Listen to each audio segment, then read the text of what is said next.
Hi, welcome to Pitch. The second part of the podcast. If you didn't listen to the premium portion of the episode, make sure to check that out. We had 3 great writers on with their story pitches, along with the first 3 pages of their scripts read and performed by our wonderful actors. I'm Angel. And I'm Leah St. Marie. And today we're going to have a couple of discussions. First about your script, formerly called The Sitter, now called Spoonful of Sugar, which as of this recording in February 2023 is just a few weeks away from being released on Shudder, right? Congratulations. Yeah, thank you. And then we're going to talk about your most recent writing assignment, a comedy feature, which you wrote in a month, right? I did, but that's a little bit misleading, though that is technically accurate in a way. I like to be misleading. You're killing me. It's not misleading, but there's more to the story, so we'll get to that.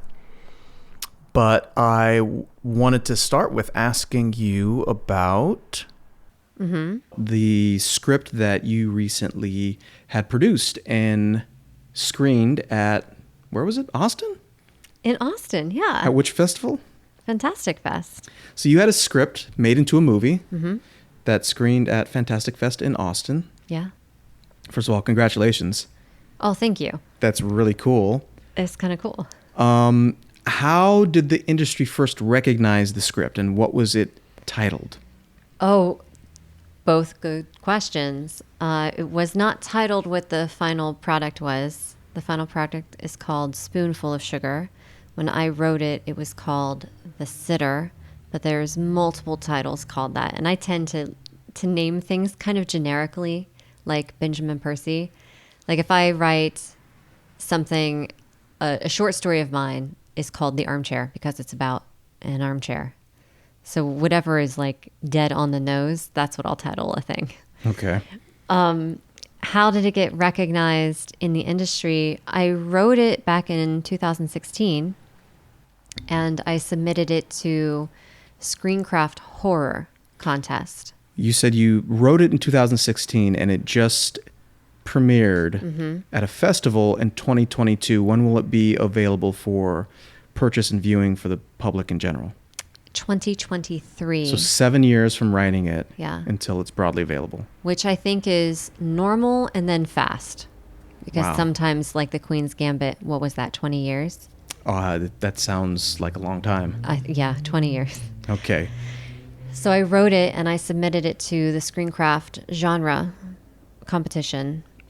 And I did that on purpose because I was like, a lot of festivals are only focused on drama or only focused on comedy. I don't think that this little script would have stood a chance in those specific kind of festivals. So I was like, I need to find a horror festival because horror people are my people and they will love, we're not allowed to swear on this podcast, are we? Probably not, but... They will love the insert expletive out of this script. And I submitted it and it kept, you get the alerts like either you're rejected flat out and you're like, okay, I guess I just keep writing like I have been doing, or you get into the next phase. No, never had that happen. So, ever once. Well, it happens. And I got an email. It's like, oh, it made it into the quarterfinals. Ooh, the semifinals. Oh, it made it into the finals. So it made it into the finals for ScreenCraft. It didn't win, but that's okay because it was made. So it wins this competition, it is a finalist in this competition. And that got the attention of a woman who has a private industry newsletter that goes out to managers and producers and agents and production companies. And she interviewed me. She asked if I wanted to be on the newsletter. I said, absolutely. I didn't even know something like this existed. There's a lot of these things that a lot of people don't know exist that are very secretive to certain tiers of industry people. Yeah, it was the Femlist. Oh, wow. So it advocated for female filmmakers. And I said yes, and she interviewed me. She was very lovely. And that newsletter got into the hands of a couple of people.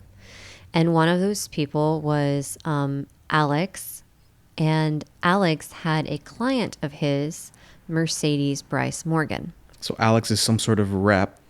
Alex is a manager. Okay, so Alex represented someone named Katrina? Mercedes. So Alex represented Mercedes. Alex represented Mercedes and emailed me and hooked the two of us up. Now, what's interesting about this is that newsletter also made it to Katrina. Now, Mercedes and Katrina ended up being on board with this film. When that newsletter made it to Katrina, she already knew about the script through Mercedes. And so she's working for Disney Plus at the time, and she's in the editing bay, and she's talking about my script. And this is Katrina or Mercedes? This is Katrina. This is Katrina. Who went on to produce this film. Okay, and Mercedes directed this film. Okay. But I was going to get to that. Don't worry. There's so much context that I'm like there's like 5 minutes of you saying these names and no one knows. Yeah, no, you're right. You're right. You like to bury the lead though. So. I do bury the lead. And Katrina's in this editing room and she mentions what she's reading to the editor, and the editor goes, "By Leah Welch?" And Katrina's like, "Yeah, do you know her?" And they were like, "Yeah, I worked with her at this documentary film place." So very, very small world. Anyway, I meet Mercedes and we have a lovely chat about my script, which is a sexual thriller. She loved it, and she had Katrina read it, and Katrina read it, and she loved it. And they got the script before you met with them? Yes. How did they get the script? I had sent it to the finalist and gave them permission to send it to whoever they wanted. And they contacted the finalist. Then the finalist gave it to Alex, and Alex gave it to them. Gotcha. Yeah. So it was a script pipeline. Script pipeline, yes. Interesting. And I was pitching it at the time as, what if Halloween Mike Myers, when he was a kid, had a babysitter who was Lolita? Ooh. Yeah. Ooh, okay. Yeah. And since I pitched it like that, when I met Mercedes and Katrina, we went to a now non-existent movie theater and watched Lolita together. The Jeremy Irons one with Dominique Swain, or the black and white one? The black and white one. Oh, okay. So the original. The original one. Yeah. And they loved it and they wanted to make it happen. So I was like, yeah, full steam ahead, go for it. And they had notes. And their notes were, these are two women who went to USC. They're mid-20s at the time and so knowledgeable about all things filmmaking. So when they gave me notes, those notes were great notes. They say, "Oh, don't agree with all of the notes. Like, reserve some things. Fight." I was like, 100% I agree with all of these notes. I'm changing everything you want. They were that good. Wow. And from there, Mercedes and Katrina gave me, I think we went through about 6 rounds of notes. Okay. Over the course of what? Over the course of maybe 6 months. Okay. Yeah. And then Mercedes was really hot at the time. She's hot now, right? And she got a meeting with the people at Shudder. And she pitched this to the people at Shudder. I didn't even have to be in the room. It was a hermit writer's dream. Do you know how she pitched it? I don't know how she pitched it. We can invite her on. We have to get her pitch for that. And get her pitch for this. Because as the director, pitching a property versus the writer pitching a story. Yes. I wonder if there would be a difference in how you would pitch it as a writer and how she pitched it. I'm so sure that there was a difference. Her vision for this was psychedelic and trippy and visual in all of the stunning ways. She pitched to Shudder. Shudder loved it. This was on brand for them. It was new and fresh and exciting, and the people attached to it were new and fresh and exciting. And it was supposed to be the first thing that we ever got produced, the first feature film that all 3 of us got produced together. But COVID happened. Oh, COVID. And so we met Shudder in 2020 at Sundance. They had already greenlit this. They were already excited. We were all very excited. And this was January. And then March came around. And the world shut down. And the world literally shut down. Yeah. And so they postponed. They postponed until COVID was lifted, which it still hasn't been. We're still in COVID right now. Yeah, we still have pretty strict COVID protocols on a lot of sets. Especially on film sets. So what was so very exciting for me and for them was pushed and put on hold. And they ended up doing a different feature film first, which went on to premiere at TIFF, and they're on tour right now around the world doing the festival circuit with it. It's called Fixation, and I went on to direct my own feature film called In the Light of the Moon with you. Oh, yes, that's right. The werewolf love epic. Yeah. Art house horror, which is one of my very favorite genres. That was a lot of fun. It was a lot of fun. And so this wasn't made until 2 years after Shudder was excited about it. So it filmed in the winter of 2021. Okay. Or was a year, almost 2 years. So when you say you were pitching the script, The Sitter, as if like Mike Myers as a kid and his babysitter is basically Lolita. Right. Who were you pitching that to? And it sounds like the buzz around it from this Femlist got it into the hands of someone who just read the script. Like, do you know if the Femlist has like logline? Do they do a quick pitch? Like, do you know how that whole how the whole thing works with them? What they do is they list your bio, and they list the different competitions that you've won as well, if you want to include that. And so I got to list that it was a finalist on ScreenCraft, and I'm sure that did it some favors. Along with Alex, there was someone at Fox Searchlight who was interested, and then there was another production company who was interested, and I ended up meeting with that other production company. They weren't interested in this title, but I have since kept in touch with them and have pitched them every once in a while some horror stuff. We haven't done anything together yet, but fingers crossed. Okay. Were you involved in the filming of it as a writer of a film? Oftentimes you're cast aside like, gum off a person's shoe, which maybe isn't the best analogy because gum kind of sticks around. There's always like a residue, but were you involved in like casting, what was filming like, or did you not have a hand in it because you were off doing other things? Well, what was great about working with Katrina and Mercedes was they involved me, and they didn't have to. I wasn't involved in casting. I would throw names out that I was excited for, or if I had any connections to certain actresses, I would offer that. And they wanted my opinion, but ultimately it was Mercedes' choice. Yeah, and I think that the cast she put together is dynamic. So you've seen the film? I have seen the film, but going back to your question, was I involved in the filmmaking process? Funny story. They were going to hire me as the COVID officer because I got my COVID. No. Yes. Wow. What? People say writers are respected in this industry. I have my COVID certification, and it was a low budget film, so they didn't have a lot of money. They couldn't pay me to be on set and make edits, And so they were going to hire me as the COVID officer, but SAG got in the way of that, and SAG said no, because it's a conflict of interest if you have somebody who is above the line be below the line in the capacity of a COVID officer, because they could lax in their protocol. Look at that. SAG up to good.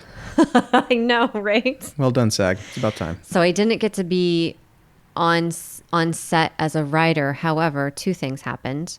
The first thing was Katrina and Mercedes were making changes on the day and for the next day. And so we had constant communication during filming where they had edits. I was doing a blue revision, white pages, red pages, goldenrod pages. I was doing all of that every day and giving them those drafts at the end of every day.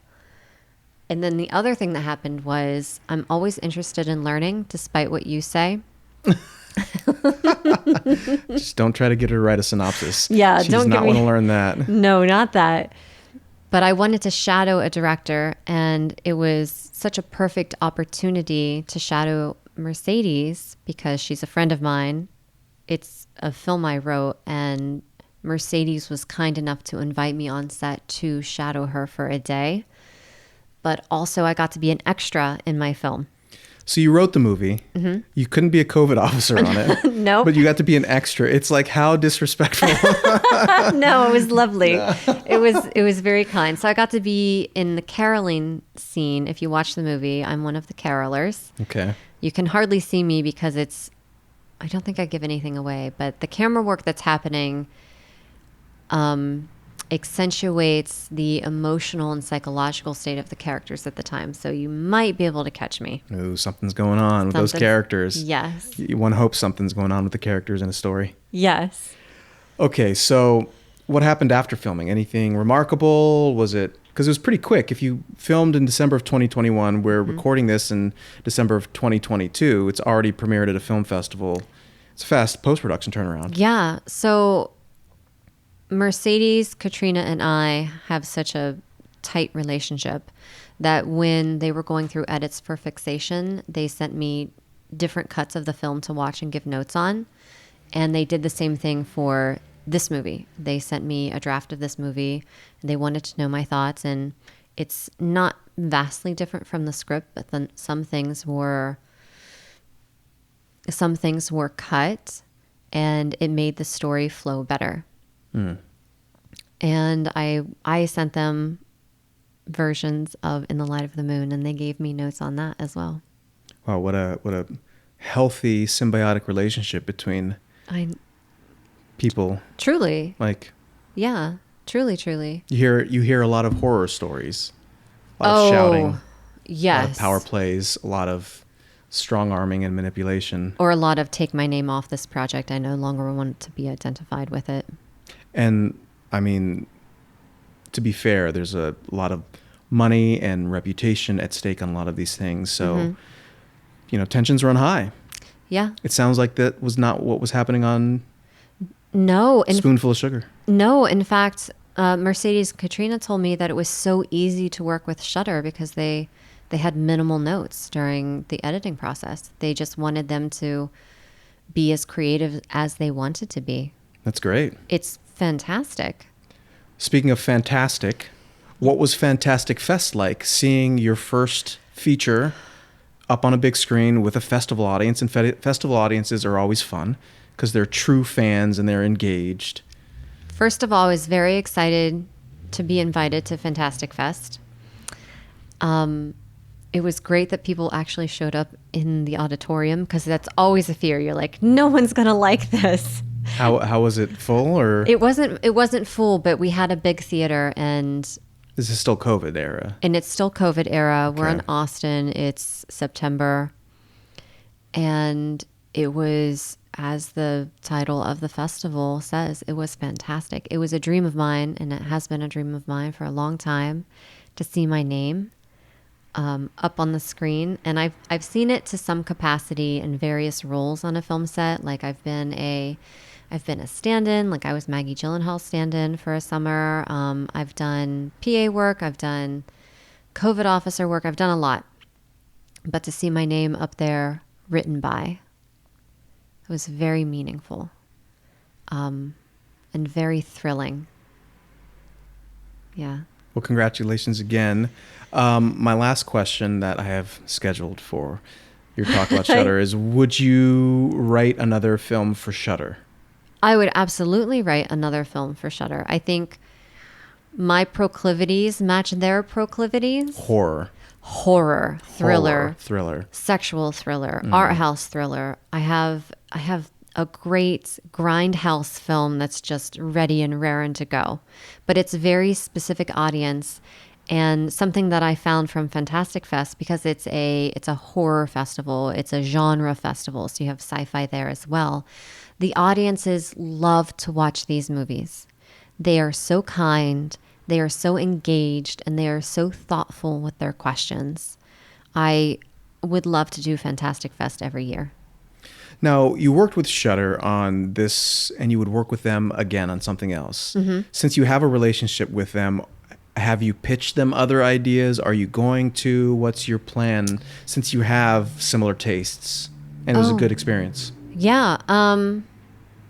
To be honest, I hadn't thought about proactively approaching them because I have so many other projects that I'm working on. Mm-hmm. But I think I'll make a concerted effort to get the gang together and try to do that. Yeah, in as much as I have the power to do that. I love that. Thanks. So when will your film be out and where can people watch it? So you can watch it on Shudder. I believe that there's a 7-day free trial period that you can sign up for. And then after that, the base plan is $4.95 a month. Okay. It's supposed to come out the second quarter. So in filmmaking, we talk quarters, right? So the second quarter, May, June of 2023, it'll be available. Yeah. Okay, so the second quarter of 2023 on Shudder. On Shudder. And the name of the film again is? Spoonful of Sugar. Spoonful of Sugar. Because that's supposed to help the medicine go down. Very cool. Well, that's, again, congrats to you for a spoonful of sugar. It sounds creepy, and I can't wait to see what it's all about. I mean, I'm going to force you to watch it with me, so. Yeah, well, bring it on. Okay. So I kind of want to bounce to you and ask you about the process of writing this feature film. Yeah. The actual time I was given from when the producer said, hey, I want to pay you to write this to when I turned in a draft was 31 days. So the process was, here's money coming in, get it done on the timeline. That seems accurate. That seems like a normal process for any screenwriter. Yeah, so given that it was 31 days, it was a lot of, well, I got to get it done, and what do I need to do to make it surprising? Because this is a project that this producer was working on himself a couple years back, and he would talk to me about ideas, and I'd be like, oh, yeah, great. So, maybe think about this, maybe think about that. I was kind of giving him a little bit of guidance when it came to the story because he wanted to write it himself initially, which is great and super ambitious. And I think eventually he will write stuff one day because he's got a lot of great ideas and he's got a lot of great drive. So I was involved pretty early on with the conception of this story, at least in a ancillary way. And then like about a year after he initially started it and we had conversations, he said, hey, why don't we sit down for a week and I'll pay you to come and brainstorm and, come up with some concrete stuff for this. Cause I like the way you think and it's really helpful to have someone bounce ideas off. So I said, great. So we sat down for a week and we worked on it and we had a bunch of ideas, we have similar sense of humor and I kind of got his sense of humor. So we would spitball scene ideas and whatnot. We had a great time, but then at the end of the week, it was like, well, we got to make some story decisions. And one of the ways I work is I need to know, or I like to know, maybe it's not a necessity, but I like to know how it ends. Oh, yeah. I don't think I'm unique in this. I've heard many people say, I can't write it unless I know how it ends, right? Yeah, not necessarily the details, but Sure. Definitely the concrete nature of that ending. Yeah, because then you know what you're building toward, right? Yeah. So at the end of the week, we had some conflicting ideas about the process for writing it. And I was like, well, I need to know how it ends. And he was like, well, can't we just start at the beginning and write? And I was like, some people can. I am not that talented. My brain does not have that function fully formed yet. So I said, I think you should keep working on it. I think you've got a lot of great ideas. We talked about theme. We talked about all the things, the arc. And I said, my hat's off to you, and have a crack. And then a year later, this is during COVID, and COVID wreaked all sorts of havoc on a lot of people. Right. And I think that he had other things going on. He said, look, I think I want you to just write this for me. And I want to give you free rein. I want to just take the reins off and you go ahead and write it. And was having free rein a blessing in a sense, or was it extra pressure because you were writing something and your audience was one person? Having free rein was a bit of a misnomer. Mm-hmm. I believe he genuinely meant that, but I also knew in having had extensive conversations with him what he responded to the most, at least when it came to comedy. And what I can share about the script at this point is that it's kind of a subversive comedy. A guy kind of breaks bad and gets involved in some illegal stuff. And So I knew what he responded to. I knew the things that really made him like laugh and like had a good time. So, Well, on that topic, just real quick, name 3 movies that are like this guy's humor, so we get a sense of, oh, it's kind of like blank. I mean, anything early Ryan Reynolds, Okay. Van Wilder, Waiting. sure, Waiting, Ramy. I know it's a TV show, not a movie, but so that's the kind of stuff. Any Ben Stiller stuff, Meet the Focker, like that's sort of that comedic stuff is the scene ideas he was pitching, and we like where our humors would go when we were spending that week together was very much in line with those things, and it was a great time. So I was like, I know he responds to this stuff, so I know he wants to give me free reign. However, I also want to deliver something I know he's going to really, really like. Yes. And that that I have a target. Because if he just goes, here's free reign and give me something in 30 days, and I don't use anything that we had worked on before, then I felt like I would have been shooting myself in the foot time-wise. I don't think I would have been able to turn in a completed, polished draft in that timeline. So pressure is on. Yeah, the pressure was on, you know. Merry Christmas, happy holidays. Merry to you. Christmas, happy holidays. You're not going to see anybody or do anything else except this for 31 days straight. So that was pretty much the process. You know, I was lucky in that we'd spent so much time working on it, because I would not have been able to do what I did with the story if I didn't have the foundation of knowing what this guy responded to and knowing him personally and being like, oh, I should also share, he is also an excellent actor, and so this would be a vehicle for him both as an actor and as a producer. So I was serving a lot of there's a lot of facets to this assignment. Mm-hmm. Writing in this guy's voice as an actor, trying to set up how can I write something that I think could launch his career as an actor? How do I write things that I know will stretch him as an actor, but he can also nail? And then also, how do I broach this subject, which he's obsessed with, in a way that is satisfying in this format? And the reason I say satisfying in this format, because we had a subsequent discussion after I wrote the script and you read it, and I realized that the subject matter of this script, this kind of like dark world, this underworld, is fascinating to him, and a feature is not going to satiate his interest in it alone. He's a universe guy. Well, he is a universe guy, but he's just discovering that. And so when I discovered, I pitched him. Mm-hmm. What I think is you need to have a deeper delve into this world or this subworld, and that might be better served or might be continually served by doing a TV show. So I pitched him a TV show. I love that you turned a writing assignment into more work for yourself. Congratulations on doing that little dance.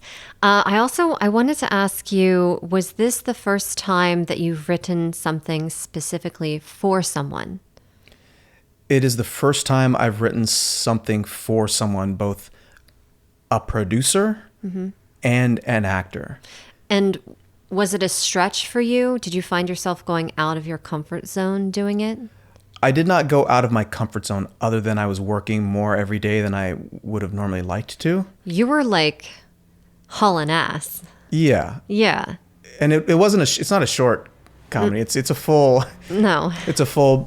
But again, I had another assignment in that there was a budgetary constraint. He's like, yes. I want to shoot this for X amount of dollars. So I was like, okay, well, what does that mean? Scene, sequence, world-wise, right? So I had all these like considerations. So I wasn't out of my comfort zone. All the specificity with what he wanted as an actor, what he wanted budgetary-wise, the topic matter, the stuff he had discussed before that he'd come up with on his own that I just had to expand on and delve into deeper, was great. And because I know him pretty well personally, it was a great chance to write in the voice of someone else. So him, in his most extreme moments in life, in his most hilarious moments in life, I was able to think about that stuff and be like, yeah, this character he's playing is not going to be very far from that. It's just a heightened, extraordinary version of himself in a different set of circumstances and a different set of relationships, doing things that he would never do in real life. Let me ask you this. in breaking story and delivering it to the guy, the whole process of it, what were some of your high five moments? I don't high five myself much. I've never once seen you not high five yourself. I'm constantly high fiving myself. The sound people have a terrible time editing out of the podcasts. He's doing it now. So because he and I had basically over that week, we probably iterated 7 different versions of the movie. And we kept coming up against, well, how does it end? What do you want to say about the world? What do you want to say about this guy who breaks bad and then gets away with it? Mm-hmm. Which really made him excited. I was like, well, that's a consideration. If they do something illicit and then they get away with it, what are we saying about the world? And it doesn't have to be like a moral message to the world about like, this is the world we live in. And, because it's a comedy, right? So the stakes aren't that heavy. But we iterated 7 different versions of the film, basically. And so I had 7 different optional endings. And I'm actually forgetting what the question was exactly. High five moment. Oh, high five moment. So we had gone through so many options. I was like, how do I turn in a draft which keeps him guessing, mm-hmm. keeps him wanting to read more because he's seen and talked about so many versions of it already, and has at least one really big surprise in it for him. And when I finally figured out for this one, it wasn't how does it end, which is normally what I need to get excited for before it starts. It's what's the midpoint event that happens. What is the big thing that his character discovers that throws the whole world on its head, that this guy who is intimately involved with the story, my versions of the story, his versions of the story, is not anticipating. And so once I figured that out, I was like, oh, I'm dancing. I was dancing around the apartment. Okay. That was a good afternoon. That's good. That kind of is a good segue to my next question, which is people often are talking about, I finished this project or that project. But when you say it, it's this sentence, and this sentence represents a month of your time. So why don't you break down, what does a day look like for you when you're that intensely writing? Okay. Is that an okay question? Yeah, sure. So I would wake up between 6 and 7. Mm-hmm. I'd take care of the cats and whatnot, and I'd immediately turn on my computer. Open the document, deal with the cats. And I guess over the month it changed, right? Because the first 2 weeks I was just trying to figure out what the hell this story was. Yeah. I wasn't into writing the formatted pages until December 18th, I think. Mm-hmm. So I had to spend a lot of time racking my brain about, up until I figured out the midpoint thing. I was like, what is the thing? What's the big surprise, right? So it was just pacing around the apartment going, what are the options I have for a big surprise that would be organic to the story, right? So I did a lot of 3x5 cards. I had a whiteboard. I had long, like, legal sheets of paper. I would write out, all my thoughts about story, about structure, and then about specifically the themes I was dealing with. And it took me a couple weeks to decide on the actual theme. Right. So it was just iterating, really. It was iterating on the computer in a document. It was iterating on paper. It was iterating on 3x5 cards, and it was iterating on my big whiteboard. So it was a lot of iteration until I figured out what that midpoint reveal was. And then it was just figuring out the plot or the character arc. And we actually had an interesting conversation, which was very, very crucial for me to kind of crack the story so quickly. And I've heard this before, plot is a function of character. Right.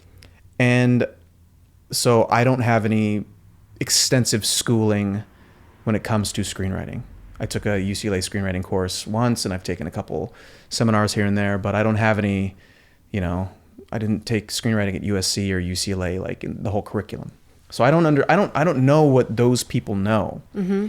So when you read in, I've got like a dozen screenwriting books, and I've watched so many things when they talk about plot is, function of character, plot is character.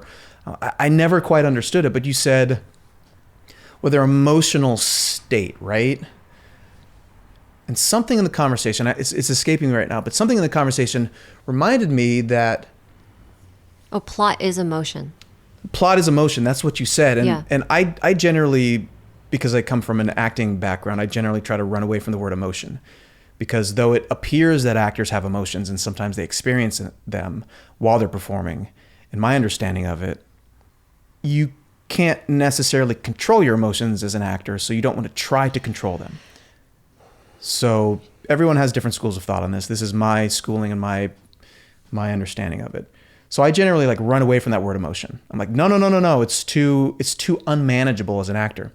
But as a writer, you can say, well, what's the character's emotional state? And even more specifically for me, it was, if plot is emotion, how do I translate that into my brain and my understanding of the story world? And so what I did was, the character is going through periods where they are experiencing who they are for a little bit of the journey. And there may be a predominant emotion in that period of time, but more granularly for me, who is this character at the beginning for the first like 15 to 20 pages? And then who do they change into in the next little section? Then who do they change into the next little section to try to solve their problem?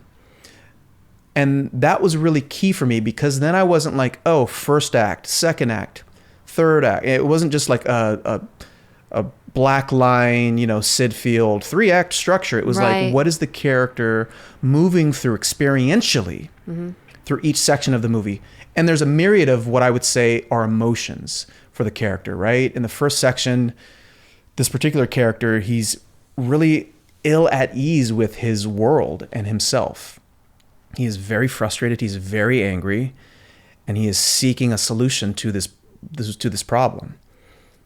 And I wouldn't assign one emotion to that, but he is all those things, right? It's a cluster of things. He's agitated, he's seeking, he's frustrated, he's angry, right? There's like kind of and that manifests in these relationships for these reasons. And then in the next section, he discovers or he creates or he finds an opportunity which could alleviate some of this frustration, anger, seekingness, right? So then who is he at this next section? And then he goes through a bunch of things in that next section. And then who does he then turn into in the next section? And then what are the emotions associated with that? So it's kind of like Pigpen from the Peanuts. Like Pigpen walks in the room and he's got a cloud of like dirt and dust and gnats and bugs around him. Except it's anger and frustration and what does it mean to be who I am in this world, and how do I change? Yeah, in one section. And then the next section, that cloud is a little bit differently populated. It's like pink dust with like butterflies and stuff, like it's kind of like what it's like the mental space they're swimming in, and then how they interact with the world given that that character cloud of emotions. And I don't know how to better frame it up than that. I haven't read the script yet, but I feel very close to it because I was with you through the process of it. And I think something that's very intriguing to me is that you have this character who's trying constantly to change his world until he figures out that he needs to change himself.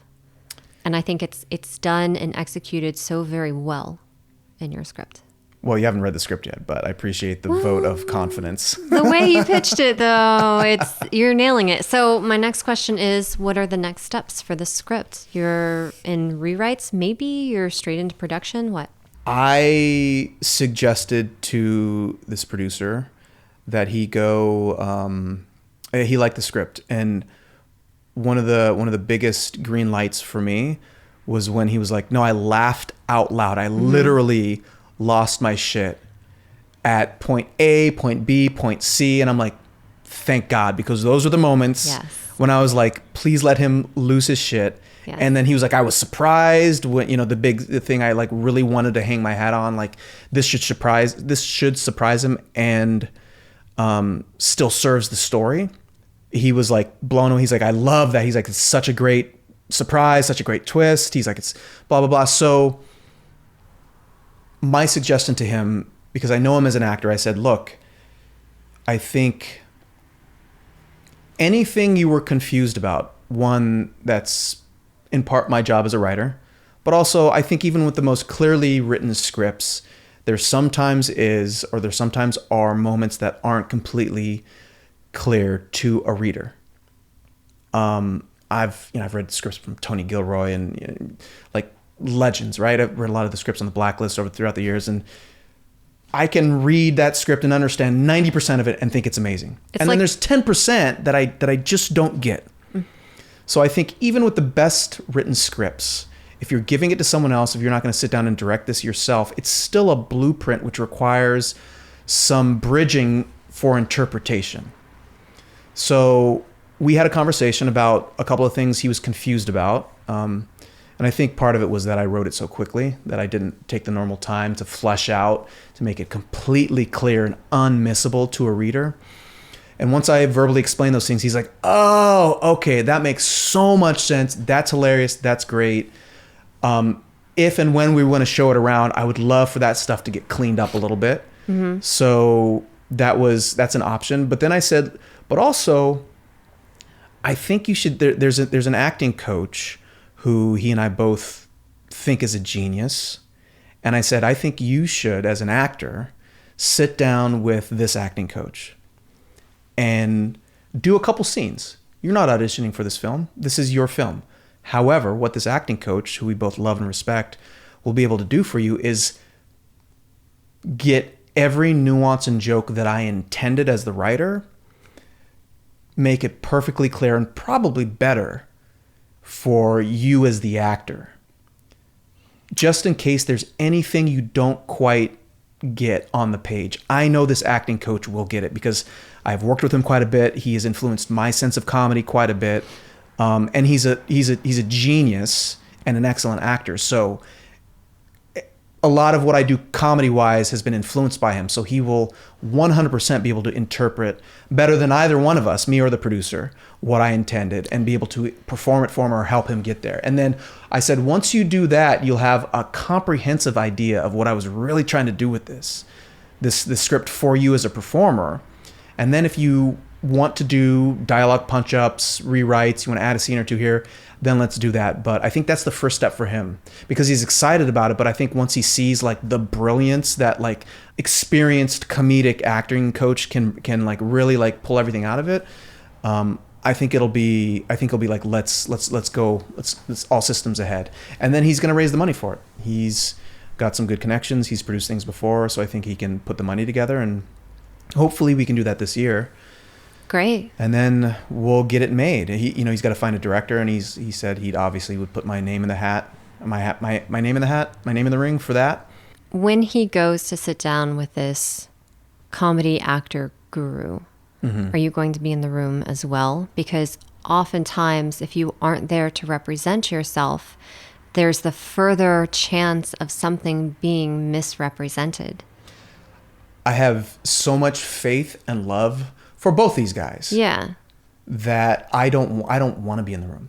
Because all it's been so far now is me and the producer. Mm-hmm. And so he read the script and then we've talked about it a couple times and I'm like, oh, these are the things you didn't understand? Okay, great. Let me explain them to you.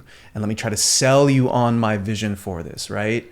I'm like, this is your Van Wilder. This is your mask a la Jim Carrey. This is your opportunity to like swing for the fences as a comedic actor.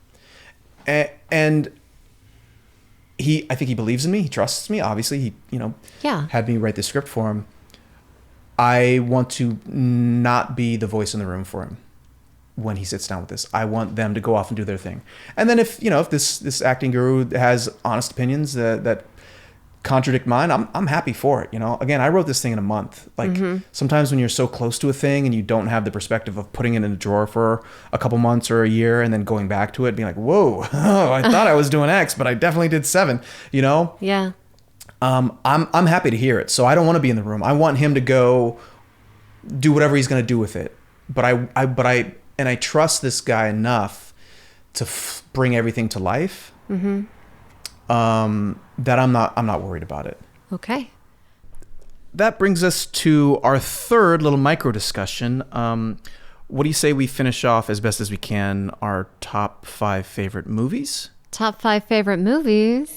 For the rest of your top 10 favorite movies, what do you got? I have one that we recently watched together, which is John Carpenter's Big Trouble in Little China. What a crazy movie. It's one of my favorites. It's one of my brother's favorite films, actually. Yeah? Yeah. I remember watching that as a kid, and when I rewatched it as an adult recently, I was like, oh yeah, this is why it freaked me out, because as a kid, it's crazy.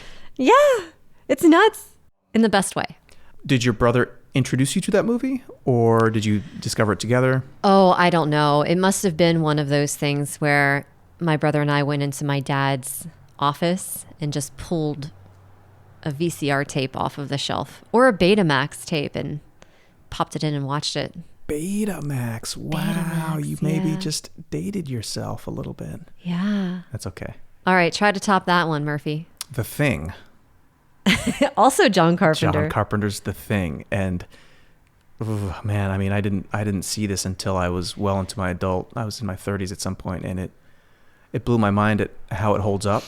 It's still incredible. It's incredible. And then the remake that they did, I'm sure the people involved with that were lovely, talented people, but for whatever reason, did not hold up. His version was a critical and box office disaster at the time, but it is a masterpiece. I will fight anybody who wants to say otherwise. And his is a remake from Robert Weiss's The Thing, I believe. From like the 40s or something? Something like that, okay. yeah. All right, great. What else you got on your list? All right, I have Philadelphia Story. Ooh, Philadelphia Story starring? Katharine Hepburn. And? Oh, I don't know. Oh, Jimmy Stewart. Jimmy Stewart. Now I knew that. I just scared to say it. Cary Grant. And Cary Grant. Wow, what heavy hitters. Yeah. Okay. Your turn. My turn. Rachel Getting Married. That's a good one. That is a good one. Written by Jenny Lumet. Directed by Jonathan Demme. So Silence of the Lambs and Rachel Getting Married. Like, what a spectrum of genres and tones for one director to have covered in a career. That's great. He is not just a horror thriller guy. Yeah. Because Rachel Getting Married, and part of the way I choose my favorites is if I catch them on TV or if I see them on a streaming service, will I stop everything that I'm doing, often to my detriment, and watch them? And Rachel Getting Married, I discovered like that one day. I was like, oh, what's this? And it just sucked me in. And I watch it. And every time it's on or every time I find it, I will watch it without fail. I did not know this about you. This is nice. Okay, what's your next one? Butch Cassidy and the Sundance Kid. Oh, what? William Goldman. Yeah. It's just good. Yeah. It's just good. Now, I have very specific opinions about biopics. Okay. This is not technically a biopic. No. Though it is semi-biographical because these people existed and they did do some of the things. They were documented to have done some of the things that actually take place in the movie. I didn't know that. Oh, yeah. Also, have you read Adventures in ScreenCraft Adventures? William Goldman's book? I haven't, and I really, really want to. Yeah, you should read that. He's just a tremendous writer. Yeah. And he's like, some would consider him a writer's writer. Yeah. Are you not one of them? Well, I was trying to really quick before the words left my mouth, I was thinking, would I consider him a writer's writer, or am I just saying this to sound, I don't know, pedantic or something? Like all the other writers who've said it? Yeah. He's just a good writer. Let's just put it that way. Right. He's just a good writer. Okay, your turn. Casino Royale.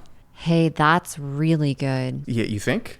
Yeah. It's like, it's a long movie, but it's so full of tension that it's all good. I grew up with a father who watched all the James Bond films. So James Bond was part of, the movies the series that I would see as a child.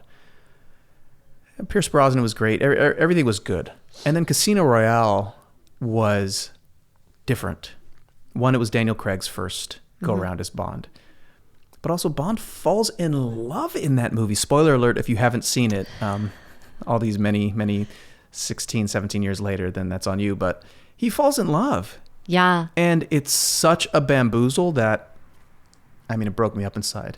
which, goes to what we were talking about, compelling, right? Yes. It's a recognizable character, Yes. a cold-hearted spy who just loves him and leaves him, falls in love. Yeah. Like, how is that not compelling? And it's the crux of all of the rest of the movies for him. Yeah. So it's not just this moment, this blip in something. It defines his character until the very last film. It does. Yeah. And I want to just give a quick shout out to all the writers. So it was Ian Fleming, obviously, is the author. Yes. That the movie was based on his book. Neil Purvis, Robert Wade, and Paul Haggis. Thanks, guys. Thanks, guys. You really did us a solid on that one. I have a good one. What is it? Are you ready? No. Long Shot by Liz Hannah. Long Shot. Have you seen it? Yeah. I think we just watched that like 2 weeks ago, We right? did. Yeah, we did. So we met a friend of Liz's in the neighborhood, Carrie. Carrie. Shout out to Carrie and Millie. And then her new pup. I don't know what her new pup's name is. Anyway, shout out to Carrie. She said, Liz Hannah's a friend of mine. And I was like, I've heard the name. I haven't seen Long Shot, though, but I'm familiar with it. Yeah. What did you like about Long Shot? I watched it by myself in the movies, and I was like, this is so good. I need to share it.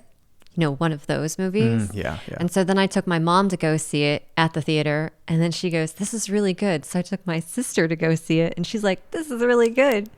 So then I shared it with you. It's my share movie. I find it's my share movie. That's a good litmus test for how much a movie means to you. Yeah. Okay, your turn. I try to share Rachel getting married with people, but it just doesn't seem people, I don't know, they never get back to me. Oh, so you've lost friends. I've lost friends, yeah. Based on that, which is not true at all. So I'm just going to not even go down that pathway. Okay, so I just thought of one more, and that'll put me at 9, and I don't think I have any more after that.